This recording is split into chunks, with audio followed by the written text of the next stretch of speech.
18 தர்பார் வந்துட்டாயா. வணக்கம், வந்தனம், நமஸ்தே, நமஸ்கார், நமஸ்துதை. வீட்டில் இருக்கக்கூடிய எல்லா உறவுகளுக்கும் என்னுடைய பணிவான வணக்கம். இது நியூஸ் 18 தர்பார். நம்ம தர்பார்ல ஏகப்பட்ட விஷயம் இன்னைக்கு உங்களுக்கு சூப்பரா வழங்க நாங்க காத்துக்கிட்டு இருக்கிறோம். வாங்க நிகழ்ச்சிக்குள்ள சர்ன்னு போகலாம். தமிழ்நாட்டு மக்களுக்கு எதிராகவும் தமிழ்நாடு அரசுக்கு எதிராகவும் செயல்படுகின்ற ஆளுநருடைய தேநீர் விருந்தை காங்கிரஸ் பேரியக்கம் புறக்கணிக்கிறது. தேவேந்திர வேளாளர் என்று அழைக்கப்படக்கூடிய ஒரு மிகப்பெரிய சமுதாயம், ஆதிராவிட இருக்கக்கூடிய பரையர் சமுதாய மக்களும் உயர் பதவிகளுக்கு செல்ல முடியாத மிகப்பெரிய மிகுந்த மாணவர்களுக்கு காலை சங்கர் தைரியமா இருக்கு. போலீஸ் எங்களை காப்பாத்துன்னு நிலைமையில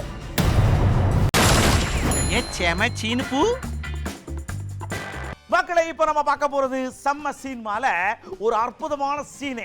இவர் ஓட்டப்பந்தய வீரர் தான், மாரத்தான் ஓட்டப்பந்தய வீரர் தான். அவரு ஓடியே சாதனை பண்ணணும்னு நினைச்சிருப்பார் போல் இருக்கு. 2,40,000 கிலோமீட்டர் 24 வருஷத்துல ஓடி இருக்காருன்னா பாத்துக்கிடுங்களேன். யாருன்னு கேட்கீங்களா? சீனாக்கார் தான். அதுதான் செம சீனா ஆகி போச்சு.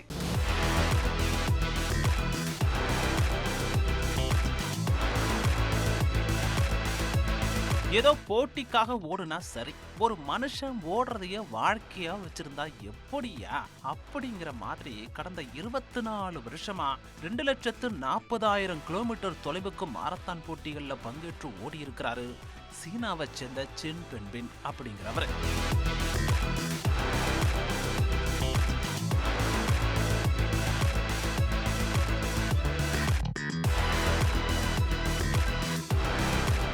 கிழக்கு சீனாவில் உள்ள ஷெசியாங் மாகாணத்தின் ஜிஷான் நகரை சேர்ந்த சென் பென்பிங் கடலுக்கு மீன் பிடிக்கிறதுக்காக போகும்போதெல்லாம் வீட்டில இருந்து நடந்து போக மாட்டாராம். வீட்டில இருந்து கடலுக்கு ஓடுவாரு. பனி முடிஞ்சிட்டு கடல்ல இருந்து வீட்டுக்கு வரும்போது அங்கிருந்து வீட்டுக்கு ஓடி வருவாரு. இப்படியே இருந்திருக்கிறாருங்க.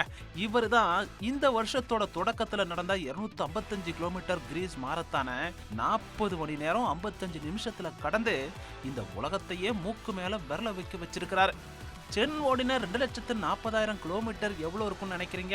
இந்த உலகத்தை 6 முறை சுத்தி வந்ததுக்கு சமமா. பயங்கர சீனா இருக்குல்ல.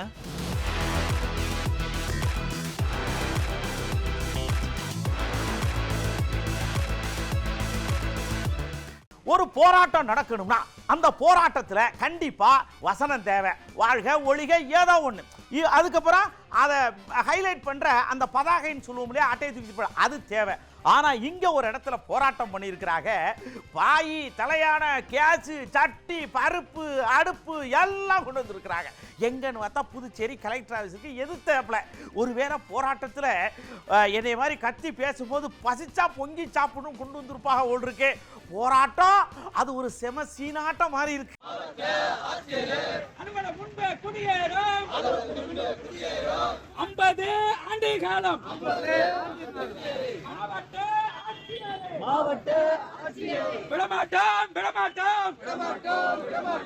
எப்பா அந்த பாயச்சத்தை விரிச்சு போடுங்கப்பா, காலார உட்காருவோம் அப்படின்னு மக்கள் எல்லாம் உட்கார்ந்து இருக்கிற காட்சி என்ன திருவிழா எடுத்ததுன்னு நினைக்கிறீங்களா? இல்ல, இது புதுச்சேரி மாவட்ட ஆட்சியரகம் முன்னாடி நடந்த ஒரு போராட்டம்.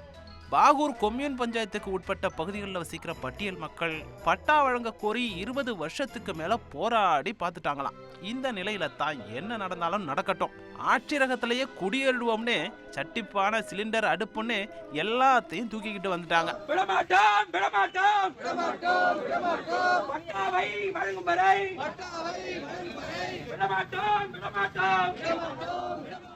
ஒரு சிலருக்கு பட்டா கொடுத்துருக்கீங்க சரி, அட அவங்களுக்கும் அது எந்த இடம்னே தெரியலையே. அதனால எல்லாருக்கும் உடனே பட்டா கொடுக்கணும் அப்படின்னு கோரிக்கை வச்சாங்க. அரங்கனூர் கிராமம், பாகூர் பகுதி, மணப்பட்டு ஆகிய கிராமங்களில் ஆதிதிராவிட நலத்துறை மூலம் மன எடுக்கப்பட்டது. கிட்டத்தட்ட 18 வருடம் 22 வருஷம் ஆயிடுச்சு. இன்னை வரைக்கும் அந்த மண்ணு எடுத்து அந்த மக்களுக்கு மனப்பட்டா கொடுக்கல. ஆட்சியரகத்துல மக்கள் பண்ண ஆர்ப்பாட்டம் செம்ம சீனாயிடுச்சு. பொள்ளாச்சி பொள்ளாச்சி பொள்ளாச்சியா மாற மாற மாற மாற அப்படின்னு சொல்லுவாங்கல்ல, அந்த மாதிரி வாய் வலிக்குதான் என்னமோ தெரியல. சடக்குன்னு இப்போ இந்த வியாபாரிகள்லாம் கொய்யா தேங்காய் பாய் காட்டி விட்டுண்டால் அப்படின்னு ரேடியோவில் கட்டிட்டு வராங்கல்ல, அது மாதிரி பஸ்ஸில் கட்டி விட்டாங்க. இந்த பஸ் போதே திருநெல்வேலி தங்கரகோயில் அப்படின்னு ரேடியோவிலே பேசுது. டிரைவர்கள் கண்டக்டர் சைலண்டாக இருக்காங்க. நீங்கள் கரெக்டாக கேட்டு ஏறிங்க.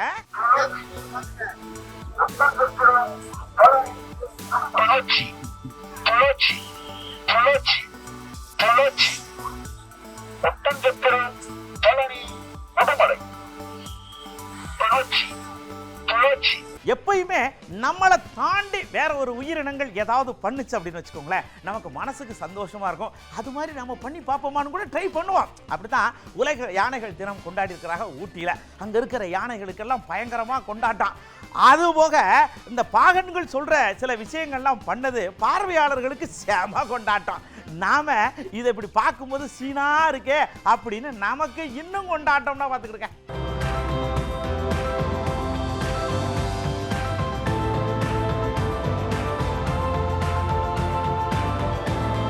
ஏதோ சர்க்கஸா இருக்குமோன்னு நினைச்சிடாதீங்க. அட நெசமாவே பாகன்களோட பேச்சுக்கு யானைங்க கட்டுப்பட்டு சாகசம் பண்ண காட்சி தான் இது. நீலகிரி மாவட்டம் முதுமலை தெப்பக்காடு யானைகள் முகாம்ல உலக யானைகள் தினம் கொண்டாடப்பட்டது. விழான்னு வந்த பிறகு சாகசம் பண்ணலன்னா எப்படிப்பா அப்படின்னு சேரம்பாடி சங்கரு, சீனிவாசன், கிரி, கிருஷ்ணா இதெல்லாம் மனுஷங்க இல்ல, யானைங்க. இந்த 4 யானைகளும் பாகன்களோட கட்டளையை உள்வாங்கி அப்படியே சாகசம் பண்ணாங்க பாருங்க. செம சீனாகி போச்சு.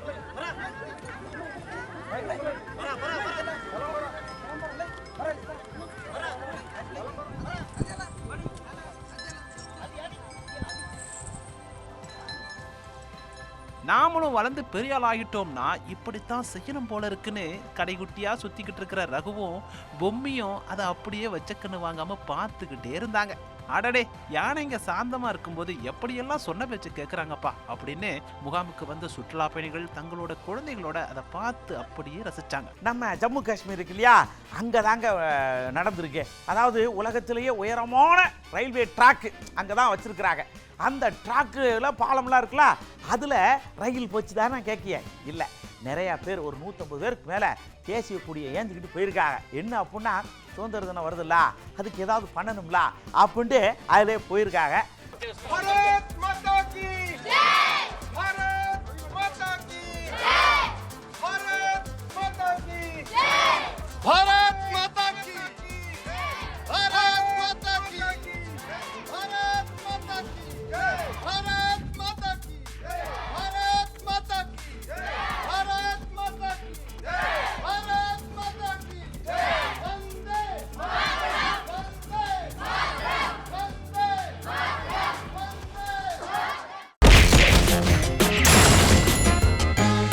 நம்ம தமிழ்நாடு காங்கிரஸ் கமிட்டி தலைவர் இருக்காங்க இல்லையா, அவங்ககிட்ட போய் ஐயா ஆளுநர் ஐயா உங்களை டீ பார்ட்டி கூப்பிட்டாங்களாமே, ஏன் போகலை அப்படின்னு கேட்டோம்.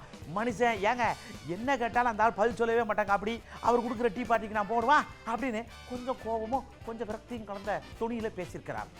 தொடர்ந்து தமிழ்நாட்டு மக்களுடைய நலனுக்கு எதிராகவும் பெரும்பான்மை மக்களால் தேர்ந்தெடுக்கப்பட்ட ஆட்சி நடக்கும் பொழுது அந்த ஆட்சிக்கு எதிராகவும் தொடர்ந்து ஆளுநர் செயல்பட்டு வருகிறார். அவருடைய ஆளுநர் காலம் பதவி முடிந்த கூட இந்த வெறுப்புத்தன்மை தமிழ்நாட்டு மக்கள் மீது காழ்ப்பு இருந்து கொண்டுதான் இருக்கிறது. பல்கலைக்கழகங்களில் துணைவேந்தர்களை நியமிக்க அனுமதிக்க மறுக்கிறார். இப்படிப்பட்ட நடவடிக்கைகளை கண்டித்து தமிழ்நாட்டு மக்களுக்கு எதிராகவும் தமிழ்நாடு அரசுக்கு எதிராகவும் செயல்படுகின்ற ஆளுநருடைய தேநீர் விருந்தில் பங்கேற்க முடியாது என்று நாங்கள் அறிக்கை கொடுத்திருக்கிறோம். ஆளுநருடைய தேநீர் விருந்தை காங்கிரஸ் பேரியக்கம் புறக்கணிக்கிறது. இதே கேள்வியை இன்னொரு பிரபலத்திட்ட கேட்டோம். அவர் என்ன சொல்லிருக்காரு, இதே மாதிரி தான் சொல்லிருக்காரு. ஏங்க நிதி கேட்டா நிதி கொடுக்கறது இல்லை, ஏதாவது கையெழுத்து போடுறா கையெழுத்து போடுறது இல்லை, நான் டெல்லிக்கு ஓடி போயிடுறது, அங்கே இருந்துட்டு வர்றதுக்கு லேட் ஆகுறது, இவர் கூப்பிட்டா உடனே நாங்கள் போயிடுவோமா அப்படின்னு அவர் சட்டுன்னு பொங்கியிருக்கார். யாரும் தானே வாக்கிய மதிமுக தான். தமிழ்நாட்டில் இது நடந்துட்டு இருக்கு. தமிழ்நாட்டில் மாத்திரம் கிடையாது, பக்கத்தில் இருக்க கேரளா, வெஸ்ட் பெங்கால், எங்கெங்கெல்லாம் பாஜக அல்லாத மாநில அரசுகள் இருக்கிறாங்களோ அங்க இருக்கிற ஆளுநர்கள் அவங்களுக்கு இப்படிதான் நீங்க பண்ணணும், இப்படி இடையூறு கொடுங்கன்னு சொல்லிட்டு, ஏன்னா இது இங்க நடக்கிறது அப்படியே தான் கேரளா நடக்குது, அப்படியே அங்க பஞ்சாப் நடக்குது, வெஸ்ட் பெங்கால் நடக்குது. அதனால தொடர்ந்து இந்த பிற இயக்கங்கள் அரசியல் இயக்கங்கள் அவங்களுடைய அரசுகள், மாநில அரசுகளுக்கு நிதியை கொடுக்கறது கிடையாது. இந்த ஆளுநர் மூலியமா தொடர்ந்து இதோடைய இடையூறு செஞ்சிட்டு இருக்கிறாங்க. அதனால நாங்க ஆளுநர் அந்த மாதிரி தேநீர்கள் கலந்துக்கிறதே தமிழக மக்களுக்கு எதிரான ஒரு செயல்பாடை நாங்க பார்க்கிறோம். நாங்க அப்படியே ரெண்டு பேரும் இப்படி பொங்கிட்டாங்களே, நேரா போய் நம்ம புதிய தமிழக ஐயாட்ட போய் ஐயா ஐயான்னு ஆரம்பிச்சதாங்க மிச்சம். மனுஷன் பொங்கி தீர்த்துட்டா அப்படி இடஒதுக்கீடு சம்பந்தமா என்னங்க நீங்க நினைச்சுக்கிட்டு இருக்கீங்க? அங்கங்க அப்படி எப்படி பிச்சு பிச்சு கொடுக்கிய, உள் ஒதுக்கீடு இங்கிட்டு இங்கிட்டு பார்ச்சாலிட்டி பார்த்து கொடுத்துட்டு இருக்கீங்க, என்ன நினைச்சிட்டு இருக்கீங்க? கேட்க இல்லையா அப்படின்ற லெவலுக்கு பொங்கி விட்டாருன்னா நமக்கும் கொஞ்சம் அப்படி இருக்குல்ல. 18% 3% நீங்கள் அறிந்திருக்க கொடுப்பதற்கு நான் கொள்கை ரீதியாக எதிர்க்கிறேன். ஆனால் அவர்கள் செய்த மிகப்பெரிய பிழை, வரலாற்று பிழை என்னவென்று சொன்னால், அதாவது ஒரு இடஒதுக்கீட்டை நிரப்புவதற்கு ஒரு ஃபார்முலா சுழற்சி முறை என்று சொல்வார். இப்பொழுது 100 இடங்கள் காலியானால் முதல் இடம் ஜெனரல் ஓஸ், அதாவது யார் வேண்டுமென்றாலும் போட்டியிடலாம். அதில் பழங்குடியினரும் போட்டியிடலாம், பட்டியலினரும் போடலாம், எம்பிசி பிபிசி ஓப்பன் காம்படிஷன். அதில் இடஒதுக்கீடு கிடையாது 31 இடத்துக்கு. அதற்கு பிறகு 2வது இடம் யாருக்கு என்றால் எஸ்சிக்கு தான் வர வேண்டும். அந்த இடம் எஸ்சிக்கு போயிடும். அதுக்கு பிறகு எம்பிசி, அதுக்கு பிறகு பிசி, அதுக்கு பிறகு ஓசி என்று இப்படித்தான் வரும். இவர்கள் என்ன செய்து விட்டார்கள்?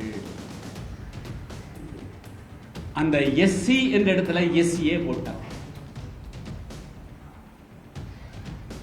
அப்போ எஸ்சி என்று சொன்னாலே எஸ்சிஏ ஆகிவிட்டது. அதனால் அதன் காரணமாக என்ன நடந்ததுன்னா, ஷெட்யூல்டு காஸ்ட் என்று இருக்கக்கூடிய அந்த எஞ்சியிருக்கக்கூடிய அருந்ததி அல்லாத 15% தேவேந்திர வேளாளர்களுக்கும் ஆதிராவிடருக்கும் வரக்கூடிய உயர் பதவிகள், குறிப்பாக கண்டக்டர் டிரைவர் வந்தா வேற பிரச்சனை, உயர் பதவிகள் ஜட்ஜஸ் போஸ்ட், அதே போல அந்த அருந்ததி உள்ளிடத்துக்கு வந்த பிறகு எல்லா தமிழ்நாட்டில் கூடிய அனைத்து அரசு உதவி பெறும் பள்ளிகள், கவர்மெண்ட் எய்டட் ஸ்கூல்ஸ் அண்ட் காலேஜஸ்ல நிரப்பப்பட்ட அனைத்து இடங்களையும் அருந்ததிக்கு கொடுத்தாங்க. ஜட்ஜஸ் போஸ்ட் அவங்ககிட்ட கொடுத்தாங்க. ஸோ கடந்த 14 வருடத்தில் 4 போஸ்ட் வந்தாலும் கூட 4 பிரிவாக பிரித்து ஒரு கம்யூனிட்டிக்கு மட்டும் கொடுத்தாங்க. இதனால கடந்த 14 வருடத்தில் தேவேந்திர வேளாளர் என்று அழைக்கப்படக்கூடிய ஒரு மிகப்பெரிய சமுதாயம், ஆதிராவிடக்கூடிய பரையர் சமுதாய மக்களும் உயர் பதவிகளுக்கு செல்ல முடியாத மிகப்பெரிய அவநிலை ஏற்பட்டது. இதை விட இது இதில் என்ன சமூக நீதி இருக்கு? அந்த பக்கம் நேராக குடுக்குன்னு போய் நம்ம டிகே ஐயாட்ட போய் ஐயா ஐயான்னு ஒரு தண்ணி சம்பந்தமா ஒரு கேள்வியை கேட்டோம். இந்த பாருங்க, கர்நாடகா இருந்தாலும் சரி, கேரளா இருந்தாலும் சரி, நாங்கள் சட்டத்துக்கு உட்பட்டு தான் பேசுவோம், பழகுவோம், எல்லாம் கேட்போம். அணை கட்டுறதா இருந்தால் அவங்க ஊரில் என்ன வேணாலும் கட்டிக்கிடுங்க. ஆனால் அடுத்த ஸ்டேட்டில் இருக்கவங்களுக்கு பாதிப்பு இல்லாமல் கட்டிக்கிறோம், அதில் நாங்கள் உறுதியாக இருக்கோம், ரொம்ப குடைச்சல் கொடுக்கக்கூடாது அப்படின்ற லெவலில் கொஞ்சம் கம்மியாகவே பேசியிருக்காரு. அவங்க ஊரில் டேம் கட்டுறது அது நமக்கு தடை இல்லை. நமக்கு வர்ற தண்ணியை விடுறதுக்கு தடை இருக்கக்கூடாது, அவ்வளோதான் நம்ம கோரிக்கை. எல்லா ஊர்லேயும் அந்தந்த அரசு அவங்கவுங்க மாநிலத்துக்குள்ளே அணை கட்டுறதுங்கிறது அது எதிர்க்கிற விஷயம் கிடையாது, அவங்க மக்கள் நன்மைக்காக செய்கிறாங்க. ஆனால் தமிழ்நாட்டுக்கு தண்ணி திறந்து விடுற அணை, அதே போல் கர்நாடகா தமிழ்நாட்டுக்கு வர்ற தண்ணியை தடுக்கிற மாதிரியான ஒரு அணை, இதைத்தான் நாங்கள் எதிர்ப்போமே தவிர ஒரு அரசு அந்த மக்களுக்கு செய்கிற திட்டங்களை எல்லாம் நாங்கள் எதிர்ப்பதற்கு ஆள் இல்லை. எங்களுக்கும் தெரியும், நாங்களும் ஆட்சி நடத்தி கொண்டு இருக்கிறோம். தமிழ்நாட்டு நன்மைக்காக நாங்கள் தமிழ்நாட்டுக்கு உள்ளே நாங்கள் கட்டுகிற அணையை அவர்களும் தடுக்கப் போவதில்லை. ஆனால் முல்லைப்பெரியாறு அணை மிக வலிமையாக இருக்கிறது என்று தொழில்நுட்ப வல்லுநர்களே சொல்லிவிட்டார்கள். அடுத்து நம்ம பாசகல இருந்து ஒரு முக்கியமான நிர்வாகி நம்ம திமுக அதிமுகவுக்கு ஒரு சர்டிஃபிகேட்டை கொடுத்துருக்காங்க. என்ன சர்டிஃபிகேட் வைக்கலா? இவங்க இந்த தண்ணி விவகாரத்தில் கரெக்டாக ஆட்சி பண்ணுதாங்க ஐயா. 2 பேரும் சொல்லி வச்ச மாதிரி இந்த கேரளாவும் கர்நாடகம் தான் அங்கங்கே குடரடி பண்ணிக்கிட்டே இருக்கு, அவங்க தான் சரியில்லை அப்படின்னு சொல்லியிருக்காங்க. பார்த்துக்கிடுங்களா? இதில் தேவையில்லாமல் கடந்த காங்கிரஸ் அரசும் சரி, இப்பொழுது இருக்கின்ற கம்யூனிஸ்ட் அரசும் சரி, கேரளாவில் உண்மைக்கு புறம்பான தகவல்களை மக்கள் மத்தியில் விதைக்கின்றன. அது 2 அரசுகளும், காங்கிரஸும் கம்யூனிஸ்டும். அதனால தான் இவ்வளவு குழப்பமே. 2014 142 அடிக்கு தண்ணீர் தேக்கலாம் என்ற அந்த உத்தரவை நாம் கடைபிடித்து வருகிறோம். ஒரு சிறிதளவு கூட தமிழக அரசில், அது எந்த அரசாக இருந்தாலும் மாற்றமில்லை. அதனால் நம் நிலைப்பாடு முல்லை பெரியாறில் வேறு அணை தேவையில்லை என்பது.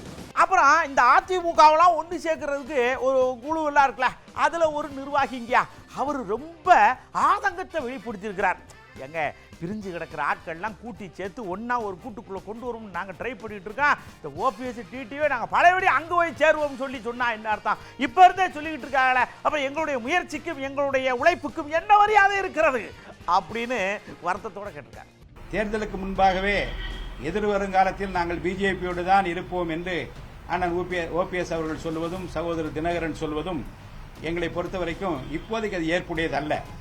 4 பேரும் உட்கார்ந்து பேசி ஒரு முடிவெடுத்து இணைந்த பிறகு கழகத்தினுடைய செயற்குழுவும் பொதுக்குழுவும் கூடி கழகத்தினுடைய பொதுக்குழுவும் செயற்குழுவும் இணைந்த பிறகு கூடுகிற அந்த கூட்டத்தில் எந்த கட்சியோடு எப்படி கூட்டு சேர்வது என்பதை பற்றி பொதுக்குழுவும் செயற்குழு எடுக்கிற முடிவாக இருக்க வேண்டும் என்பதை அடிப்படையாக வைத்துக் கொண்டால் யாருக்கு எந்த விதமான கவலையும் இருக்காது.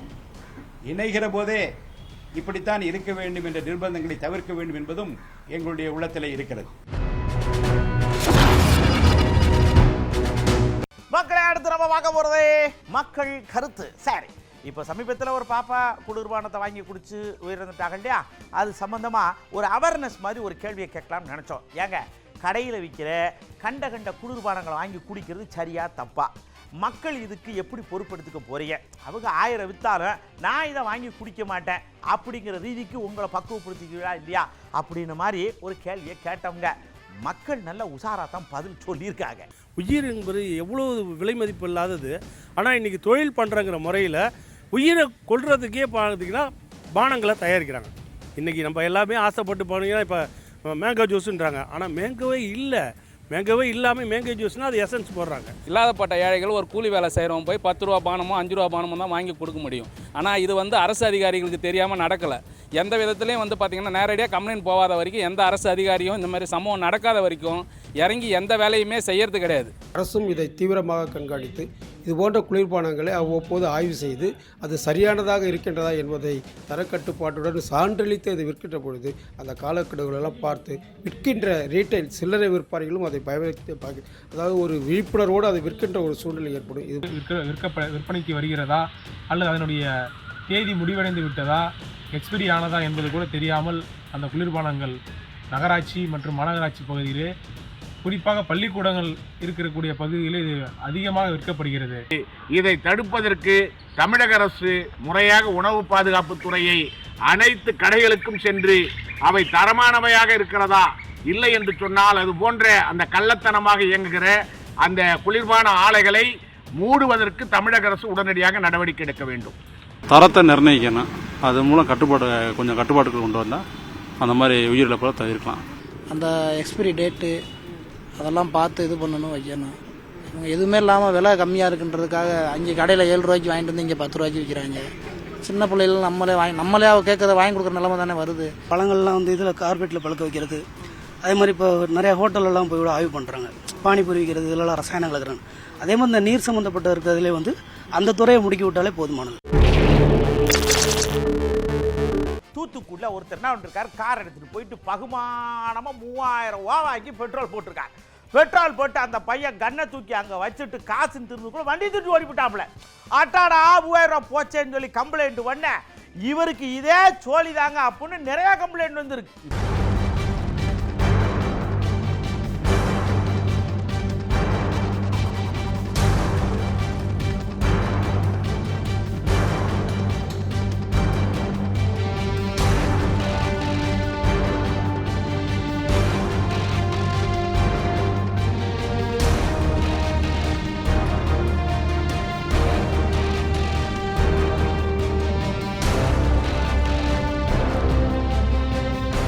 பீகார்ல ஒரு கும்பல் என்ன பண்ணிருக்கு, இந்த மணல் குவாரிக்கு குடுகுடுன்னு போயிருக்கு. துப்பாக்கி எடுத்து டுப்புன்னு சுட்டுருக்காங்க. அங்க இருந்த 15 லட்சம் ரூபாய் ஆட்டையை போட்டு ஓட்டானுங்க. இதுல இன்னொரு முக்கியமான விஷயம்னா, இந்த துப்பாக்கி போலீஸ்காரங்க பயன்படுத்துற துப்பாக்கியா, இந்த பிரம்பு கொண்டு வந்திருக்கான் அடிக்கிறதுக்கு, அதுவும் போலீஸ்காரங்க தான். என்ன டவுட்னா, ஒன்று போலீஸ்ல இருந்து ஆட்டையை போட்டு கொண்டு வந்தாங்களா, இல்ல போலீஸே கொடுத்து அனுப்பிச்சா அப்படின்னு பெரிய டவுட்டா இருக்காமியா.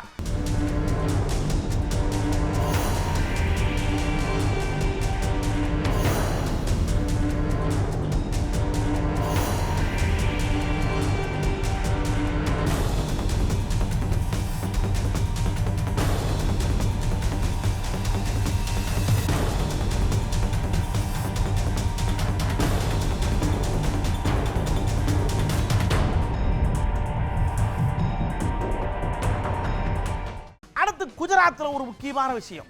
ஒருத்தர் 2 வீலர் டொர்ன்னு வந்திருக்கா. அந்த பக்கம் ஒரு மாடு சைலண்டாக நின்றுருக்கு. அதுக்கு என்ன கோபம் ஏதோ தெரியல. ஒரு சாப்பாடு கிடைக்காத கோபத்தில் இருக்கும் போது இது டர்ன்னு வந்தவொடனே காண்டாகி பக்கத்தில் வந்தவொடனே இவர் மூட்டை எடுத்து தூக்கி தூர போட்டுச்சு. ஒருவேளை இவருக்கும் அந்த மாட்டுக்கு எதுவும் பகை இருக்குமா தெரியலை. ஒன்றில் இந்த வண்டி சத்தம் அதுக்கு காண்டாயிச்சா தெரியலை. பசியில் இருந்துச்சா தெரியலை. ஆனால் வண்டி ஓட்டுறவங்க மாட்டுக்கிட்ட உஷாரா இருக்கும்.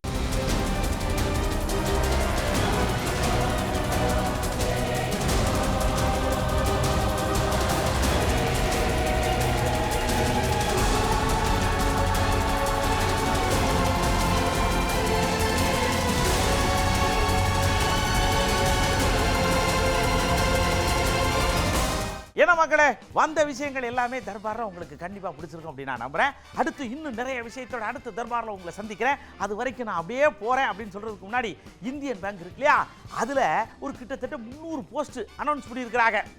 அடுத்த மாதம் 2ஆம் தேதி கடைசி தேதின்னு சொல்லியிருக்கிறாங்க. குடுன்னு போங்க, இணையதளத்தில் பாருங்கள், அப்ளை பண்ணுங்கள், படிங்க, பரீட்சை எழுதுங்க, பாஸ் ஆகி பேங்கில் போய் சேர்ந்துருங்க. சரியா? ஓகே, அடுத்த தர்பாரில் உங்களை சந்திக்கும் வரை உங்களிடமிருந்து விடைபெற்றுக் கொள்வது அன்பு நண்பன் எழில். வணக்கம் மகளே. 18 தர்பார் வந்துட்டாயா.